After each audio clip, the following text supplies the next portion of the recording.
दोस्तों, इस चैनल को सब्सक्राइब करने के बाद इस नोटिफिकेशन बेल को दबाकर आप ऑल नोटिफिकेशन भी ऑन कर दें ताकि आपको मेरी नई वीडियो की जानकारी सबसे पहले मिल सके।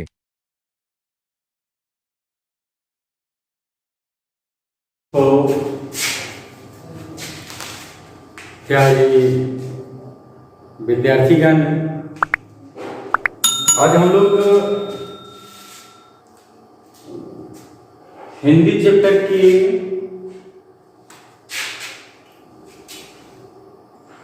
दूसरा जो चैप्टर है लहाजा की ओर,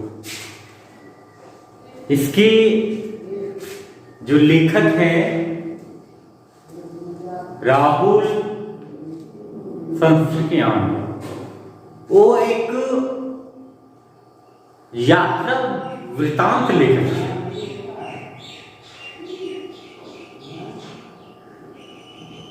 यात्रा वृतांत लेखक से कहा जाता है जो किसी भी चीज की खोज करने के लिए वो यात्रा करने के निकल जाते हैं और यात्रा का वो वर्णन करते हैं, है ना। उसी सबको यात्रा वृतांत लेखक बोला जाता है। यात्रा वृतांत लेखक राहुल संस्कृतियान जो लहाजा की ओर उन्होंने लिखने का प्रयास उन्होंने किया है, उसी को आज हम लोग इस चैप्टर के माध्यम से हम लोग पढ़ने का प्रयास करेंगे और उसे समझेंगे। तो कहानी इस प्रकार से स्पष्ट होती है, वो हम लोग समझने का प्रयास करेंगे, है ना, और उसे समझेंगे। तो चैप्टर प्रारंभ हो रहा है। बोल रहा है कि वह नेपाल से तिब्बत जाने का मुख्य रास्ता है। हरी कलिलोक का रास्ता जब नहीं खुला था तो नेपाल ही नहीं हिंदुस्तान की चीजें इसी रास्ते से तिब्बत जाया करती थी। बोल रहा है कि फरीद कलीम फोर्ड का जब रास्ता नहीं खुला था तो नेपाल से तिब्बत जाने के लिए एक मुख्य मार्ग था। जब कलीम फोर्ड का रास्ता नहीं खुली हुई थी तो उस समय नेपाल और तिब्बत जाने का वो मुख्य रास्ता था, और वो जो रास्ता था वो नेपाल और तिब्बत ही नहीं, भारत से जितने भी वस्तुएं जाया करती थी वो इसी मुख्य द्वार से वो जाती थी। बोल रहा है कि यह व्यापारिक ही नहीं सैनिक रास्ता भी था, इसलिए जगह जगह पर फौजी चौकियां और किले बने हुए थे जिनमें कभी कभी चीनी पलटन रहा करती थी। तो जो नेपाल से तिब्बत जाने के लिए मुख्य जो रास्ता था वो व्यापारिक संबंध ही नहीं, वो व्यापारिक रास्ता ही नहीं, एक सैन्य स्थल था और उस रास्ते के बीच बीच में सैनिक चौकियां लगी हुई थी, जिससे लोगों को जाने में, किसी को व्यापारिक संबंध स्थापित करने में उसे कोई दिक्कत का सामना ना करना पड़े। तिब्बत से, नेपाल से तिब्बत जाने का जो मुख्य रास्ता था, उससे भारत का व्यापारिक संबंध उसी रास्ते से जाया करते थे, है ना। और जब कलिंग का रास्ता नहीं खुला हुआ था, तो उसी रास्ते से व्यापारिक संबंध था, तो वहां बहुत सारे सैनिक पलटन वहां पे रहा करती थी, जिससे किसी को कोई दिक्कत का सामना ना करना पड़े, है ना। बोले दुर्ग के किसी भाग में जहां किसानों ने अपना बसेरा बना लिया, वहां घर कुछ आबाद दिखाई पड़ते हैं, ऐसा ही पर्यटक एक चीनी किला था। बोले दुर्ग के किसी भाग में पहले लोग रहा करते थे, ना, बहुत सारे लोग वहां पे रहा करते थे, लेकिन किसी कारणवश क्या हुआ कि वहां से जो लोग थे वो दूसरी जगह पलायन कर गए थे। उसमें से एक था, बहुत सारे किसान उस रास्ते में रहा करते थे, लेकिन कुछ कारणवश ये होता था कि वहां से जो लोग हैं वो इधर उधर भटक जाते थे, चले गए। उसमें से एक था चीनी किला। ऐसे ही चीनी किला था। हम वहां चाय पीने के लिए ठहरे। तिब्बत में यात्रियों के लिए बहुत ही भी तकलीफें थी भी हैं, और कुछ आराम की बातें। वहां जाति पाति छुआछूत का सवाल ही नहीं, और ना औरतें पर्दा करती थी। तो चीनी किला में जब लेखक वहां पे चाय पीने के लिए रुके, तो बता रहे थे कि रास्ते में काफी दिक्कतें आई हैं, काफी परेशानी उनको सहना पड़ा, लेकिन वहां कुछ आसान चीजें थी जिन्हें लेखक देखकर आश्चर्यचकित हो गए। वहां के लोगों में कोई जात पात की भेदभाव नहीं थी, और ना ही जो स्त्रियां थी वो वहां पे पर्दा करना था, घूंघट लगाना, एक दूसरे से डरना, एक दूसरे का रिस्पेक्ट करना। तो वहां छुआछूत जाति पाति का कोई भेदभाव नहीं। वहां की जो रास्ता वो बहुत कठिन थे, लेकिन वहां के जो लोग थे उनमें किसी भी जाति पाति की जो भावना जो होती है, छुआछूत की जो भावना होती है, वो उन लोगों में नहीं था। वे लोग जो थे वो सच्चे व्यक्ति थे। रास्ता खराब था, लेकिन वहां के जो लोग थे, चीनी किला के जो लोग थे,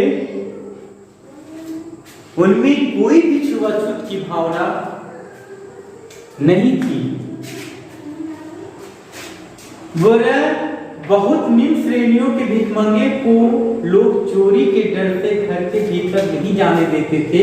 नहीं तो आप बिल्कुल घर के भीतर चले जा सकते हैं, चाहे आप बिल्कुल अपरिचित हों, तब भी घर की बहू या सास को अपनी झोली में से चाय दे सकते हैं, वह आपके लिए उसे पका देगी। तो चीनी किला में क्या था कि लोग जो थे ना वो भीख मंगे के डर से, किसके डर से? भीख मंगी के डर से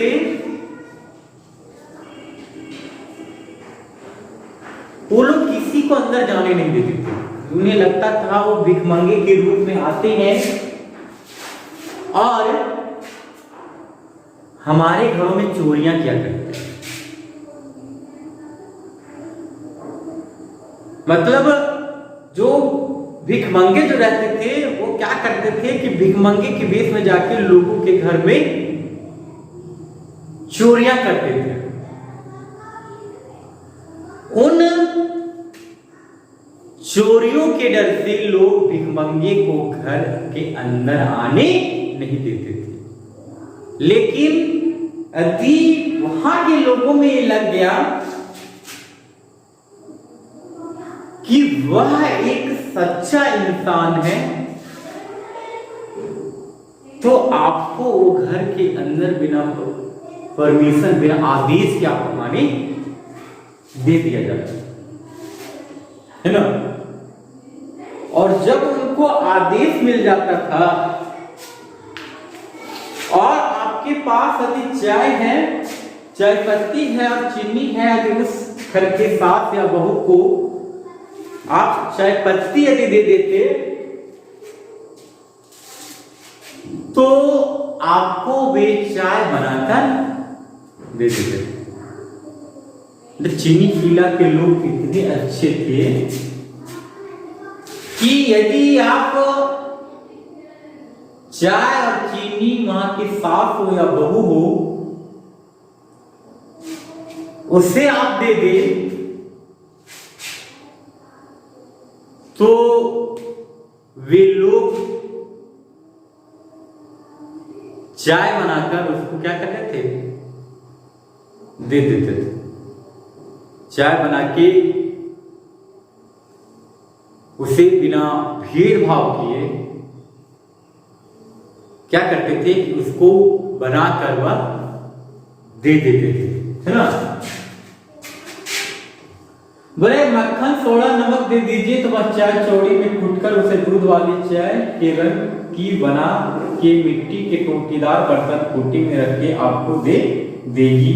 यदि बैठक की बोले यदि मक्खन और सोडा उसको आप दे दीजिए तो उसके जो कुल्ली होता है, जो पीसने वाला होता है, उसे पीस के उसको चाय का आकार बनाकर आपको क्या करेगी, वो सब दे देगी। मतलब इतने अच्छे लोग थे कि बिना जान पहचान के लोग यदि कोई सोडा दे दे तो मिट्टी के बर्तन में उसको चाय बनाकर उसको पीने के लिए लोग दे देते थे। मतलब वहां के जो लोग थे वो बहुत ही सच्चे और अच्छे थे। वहां के लोगों में कोई भेदभाव की भावना नहीं थी। थोड़ा क्या था कि सब भिखमंगे के डर से किसी के आने नहीं देते थे और किसी अपरिचित लोग भी रहे तो उसे यदि सोडा दे दे, चाय दे दे, चापाती दे दे, उसे बनाकर उसे पीस कर वे लोग आसानी से दे देते थे। वह आपको दे देगी। यदि बैठक की जगह चूल्हे से दूर है तो आपको डर है कि सारा मक्खन आपकी चाय में ही नहीं पड़ेगा, तो आप खुद जाकर चौड़ी में चाय मथ कर ला सकते हैं। चाय का रंग तैयार हो जाने पर फिर नमक मक्खन डालने की जरूरत नहीं होती थी। और यदि आपको ये डर लग रहा है कि मैंने जो उन्हें मक्खन दिया है ना,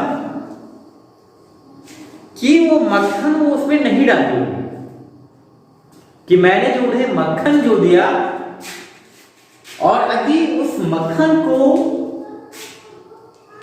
वो नहीं डाली होगी तो आप जाके खुद से उसे देख सकते, चूल्हे के पास जाके आप खुद उसमें देख सकते कि उन्होंने क्या किया है।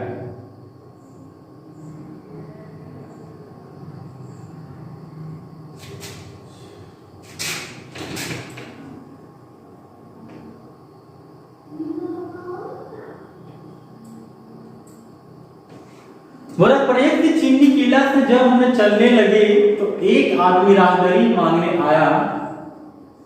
हमने दोनों चीटे उसे दे दिए। शायद उसी दिन हमने थोंगला के पहले आखिरी गांव में पहुंच गए।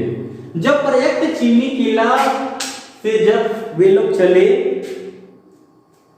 तो चलते चलते क्या हुआ कि राहदारी मांगने आ गए। एक आदमी राहदारी क्या होता है?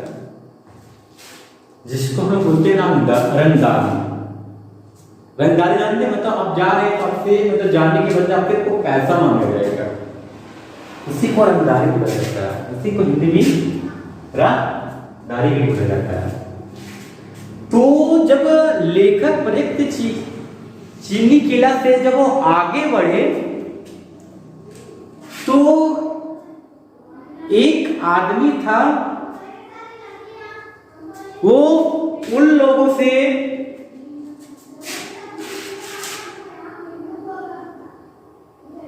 मांगने लगा कि मुझे पैसे चाहिए, है ना। तो वो दोनों चीटी उसे दे दिए। शायद उसी दिन थोंगला पहले आधे गांव में पहुंचे थे तो उन्होंने चीटा दे दिया और उसी दिन क्या हुआ, थोंगला जगह में पहुंचे भी थे। वहां पे सुमति के जान पहचान के आदमी थे और भिखमंगे रहते भी ठहरने के लिए अच्छी जगह मिली। बोल रहा है उसी दिन सुमति के जान पहचान के कुछ आदमी वहां पे थे और भिखमंगे भी ठहरे थे, अच्छी जगह मिल गई। तो सुमति के जान पहचान के बहुत सारे लोग थे और बहुत सारे क्या थे कि वहां पे थोंगला में बहुत सारे भिखमंगे रहा करते थे। और जब बहुत सारे भिखमंगे वहां पे रहा करते थे तो लेखक ने देखा कि जब वो सब रह रहे हैं हम भी यहाँ पे क्या करते रखते। तो वे जो थे वो वहीं पे क्या गए, रुक गए। और सुमति के बहुत सारे जान पहचान के लोग थे। तो लेखक को किसी भी बात की वहां पे परेशानी नहीं, है ना।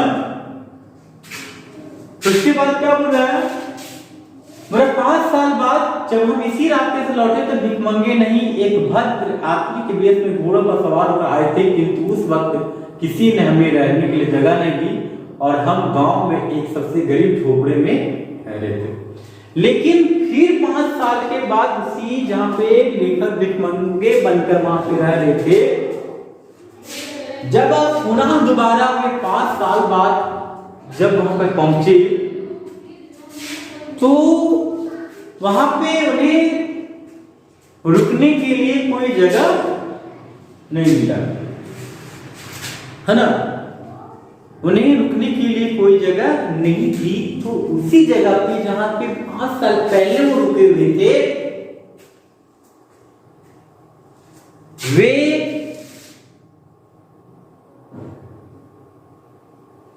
फिर 5 साल के बाद जाते हैं तो उन्हें उस जगह पे रहने के लिए नहीं दिया जाता है।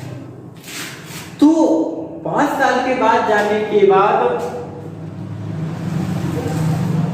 वे जब वहां गए तो उन्हें एक गरीब के यहां ठहरने के लिए दिया गया। वे एक गरीब के यहां और जब वे एक गरीब के यहां रुके, है ना। अब हम लोग आगे देखते हैं, किंतु उस वक्त किसी ने हमें रहने के लिए नहीं दी। बोले बहुत कुछ लोगों ने उस वक्त की मनोवृत्ति पर निर्भर है, खासकर शाम के वक्त छड़ पीटकर बहुत कम होश हवास से दुरूस रहते हैं। तो कारण क्या था कि 5 साल में अंतर क्या हुआ कि बहुत सारे लोग थे ना कि छंग पीकर बहुत बेहोश हो जाते थे और उन्हें कोई होश नहीं रहता था कि हम क्या करें। और जब उन्हें ये पता नहीं रहता था कि हम क्या कर रहे हैं, तो वे लोग थे ना, वो किसी की सुनते नहीं थे। और जब वे किसी की सुनते नहीं थे तो वे किसी को वहां पे रुकने नहीं देते थे। बोले अब हमें सबसे विकट ढांढा टोगला पार करना था। ढांढा तिब्बत में सबसे खतरे की जगह है। 16-17 हजार फीट की ऊंचाई होने के कारण उनके दोनों तरफ मीलों तक कोई गांव गिराव नहीं दिखता था।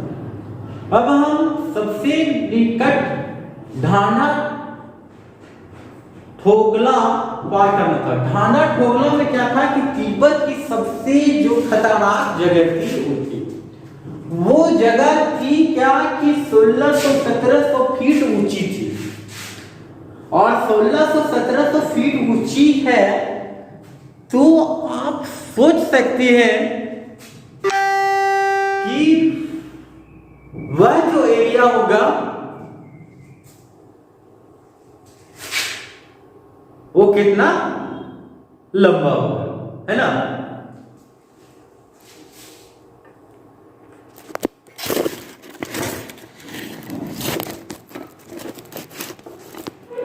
वह जो एरिया होगा 16-17 हजार फीट, 16-17 हजार फीट ऊंचा था। सोचिए इतनी ऊंचाई थी ढांढा ठोगला का कि 16-17 हजार ऊंचा होने का कारण क्या था कि दूर दूर तक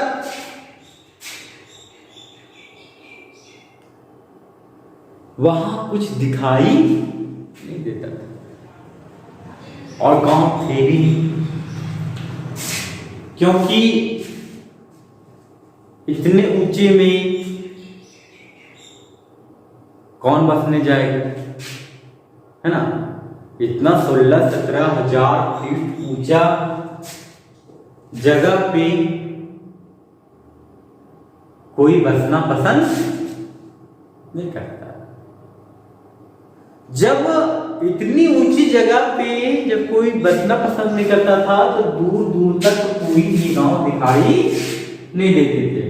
नदियों के मोड़ और पहाड़ों के कोनों के कारण दूर दूर तक आदमी को देखा नहीं जा सकता था। डाकुओं के लिए सबसे अच्छी जगह थी। ढांढा टोगला में क्या था कि दूर दूर तक आपको कोई दिखाई देने वाला नहीं। जब दूर दूर तक कोई दिखाई देने वाला नहीं था तो उस जगह पे क्या था कि डाकू के लिए बहुत अच्छी जगह थी। और वहां डाकू बहुत ही आसानी से रहते थे। और डाकू लोग जब बहुत आसानी से वहां रहा करते थे तो हुआ यूं कि लोग थे ना वो डरते थे कि हम है वो कैसे हम वहां पे जाएंगे, कैसे वहां पे हम जाएंगे। लोग डरते थे, इतनी ऊंची पहाड़ थी, दूर दूर तक कोई गांव दिखाई नहीं देता था। जब दूर दूर तक कोई गांव नहीं दिखाई देता था तो लोग जो थे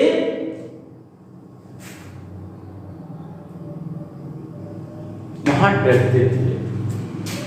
और जो चोर लोग थे उनके लिए वह बहुत बढ़िया जगह है, जहां पे कोई इंसान ना रहे। वहां चोर को रहने में बहुत आसानी पड़ती थी। और वह इतना निर्जन स्थान था, इतना एकांत जगह था कि उस जगह पे यदि किसी को मार के फेंक देना तो वो भी मिलता नहीं था, पता ही नहीं चलता था कि किसका मरा हुआ है। ढांढा टोगला इतनी जगह थी, इतनी निर्जन जगह थी कि यदि कोई मार के वहां पे फेंक देना तो किसी को मिलने वाला ही नहीं था। इतना निर्जन ये जगह था। बोल रहे हैं सरकार खुफिया विभाग और पुलिस उतना खर्च नहीं करती, वहां गवाह भी कोई नहीं मिल सकता। डकैती पहले आदमी को मार डालते, उसके बाद देखते कि कुछ पैसा है कि नहीं। वहां इतना निर्जन जगह था कि पहले लोगों को मार दिया जाता था और मार देने के बाद देखता था कि उसके पास पैसे हैं या नहीं। पहले मारो, उसके बाद चेक करो कि उसके पास पैसे हैं या नहीं।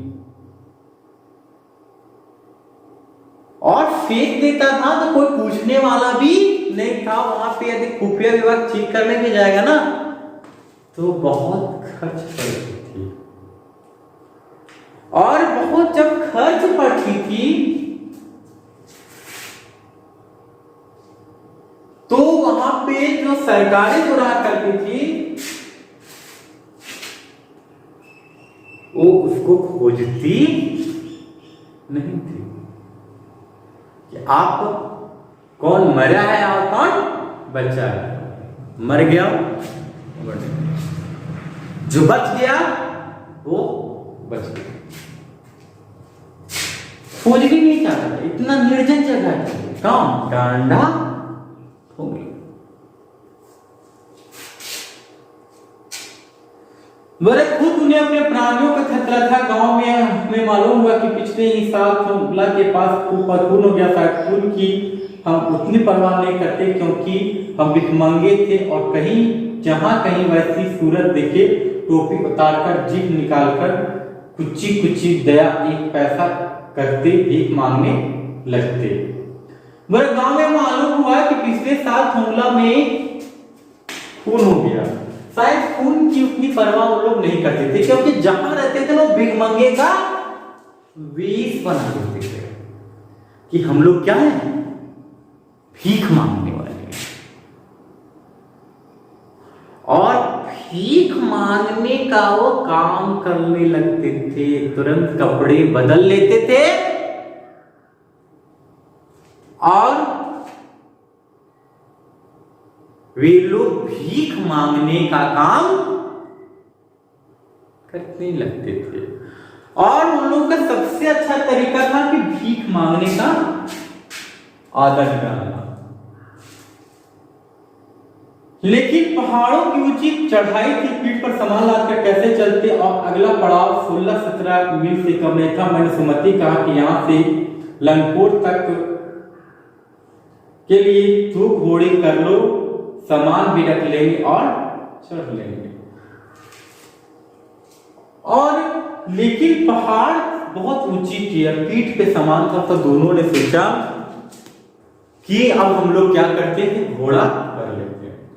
और घोड़ा करने के बाद हम लोग क्या करेंगे कि उस पर सामान भी चल जाएंगे और हम लोग भी चले जाएंगे, क्योंकि उनके पीठ पर बहुत सारा क्या था, वजन था। और बहुत सारा वजन होने के कारण उन्होंने ये निश्चय किया कि अब हम लोगों को घोड़ा कर लेना चाहिए, है ना।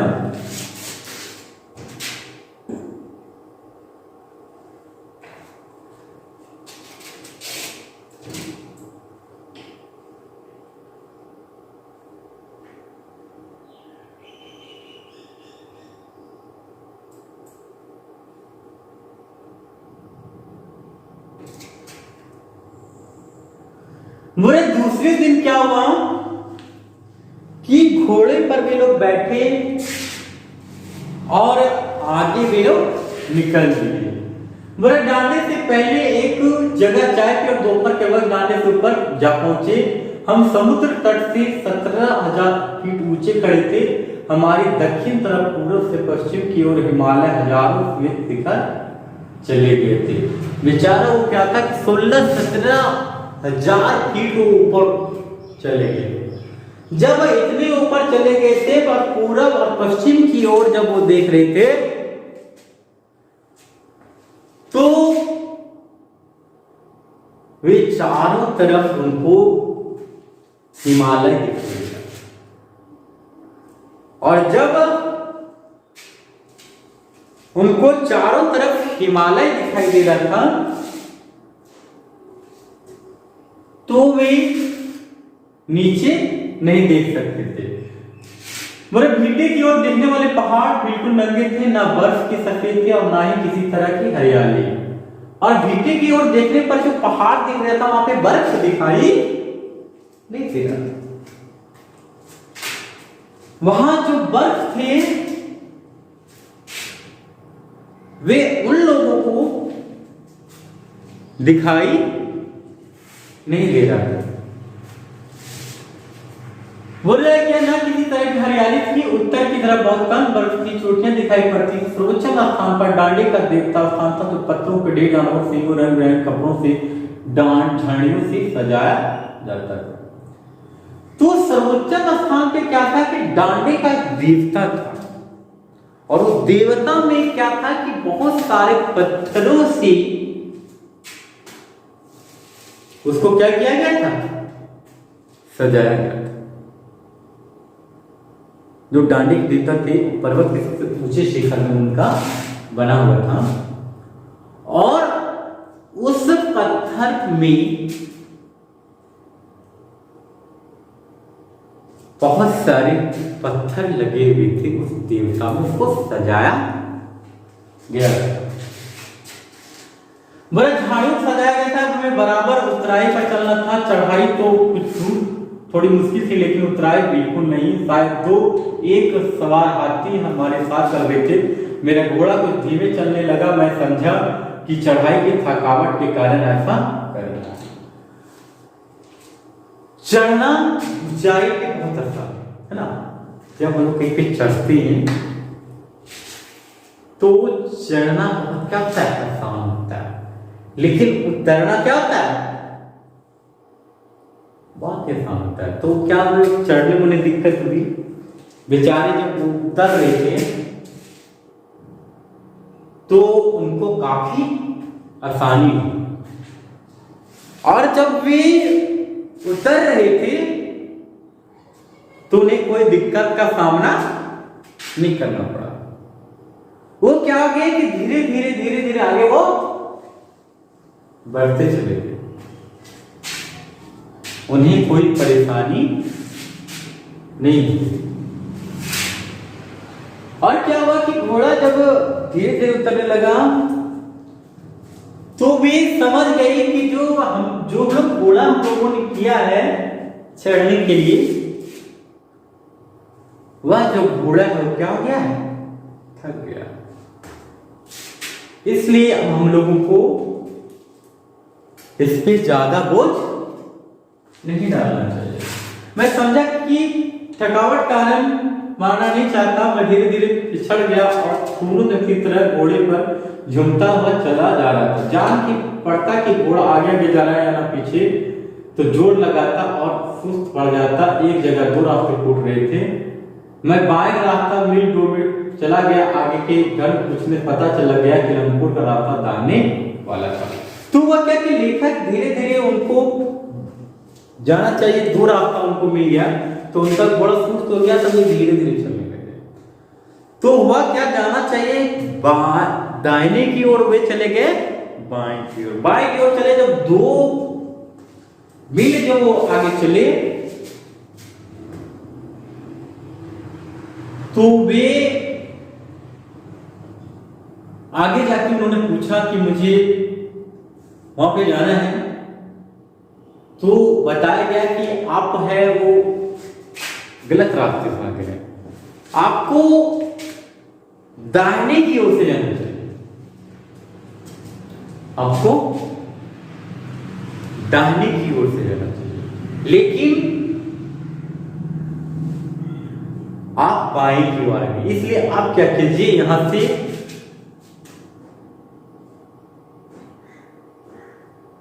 दाहिने की ओर चले जाइए। और फिर लौटू से बड़ा 4-5 बज चुके। मैंने गांव में मिल भर था, सुमिति का इंतजार करते हुए मिले। मंगोल का मुंह वैसा ही लाल होता, अब तो पूरे गुस्से में था। उन्होंने कहा, मैंने 2 टोकरी कंडे फूल डाले, 3 बार चाय गर्म किया। मैंने बहुत नरमी से जवाब दिया, लेकिन मेरा क्या कसूर, मिर्च देख नहीं रहे हो कैसे घोड़ा मुझे मिला है। मैं रात तक पहुंचने की उम्मीद रखता था। खैर सुमति को जितनी जल्दी गुस्सा आता है उतनी ही जल्दी वह ठंडा भी हो जाता है। तो सुमति को बहुत गुस्सा आ गया था। गुस्सा इसलिए आया था क्योंकि लेखक क्या हो गए थे, गलत रास्ते से चले गए थे। और जब लेखक गलत रास्ते से चले गए तो उन्हें पहुंचने में क्या बहुत दिक्कत। और जब उन्हें पहुंचने में बहुत दिक्कत हुआ तो उन्होंने क्या किया, उनसे माफी मांग ली, है ना। और फिर चाय सत्तू उन्होंने क्या किया, खाया उन्होंने।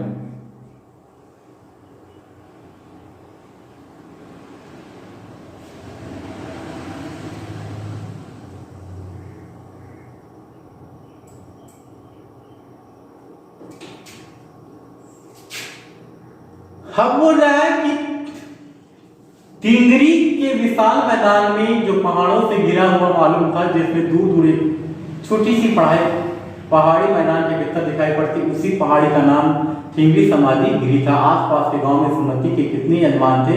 कपड़े की पतली पसेचेरी बत्तियों की गंडे खत्म नहीं हो सकते थे, क्योंकि बोध गया लाए कपड़ों ने खत्म हो जाने पर किसी ने कपड़े से बोध गया का गंडा बना लेते थे। बोल रहा है कि अब वो टिंगरी के विशाल मैदान में पहुंच गए थे वे। और जब वे वहां पे पहुंचे तो वे चारों तरफ से पहाड़ थी और पहाड़ के बीचों बीच था वहां पे, है ना। तो आज के कक्षा में इतना ही। नेक्स्ट कक्षा में इसको हम पूरा कंप्लीट कर देंगे। धन्यवाद।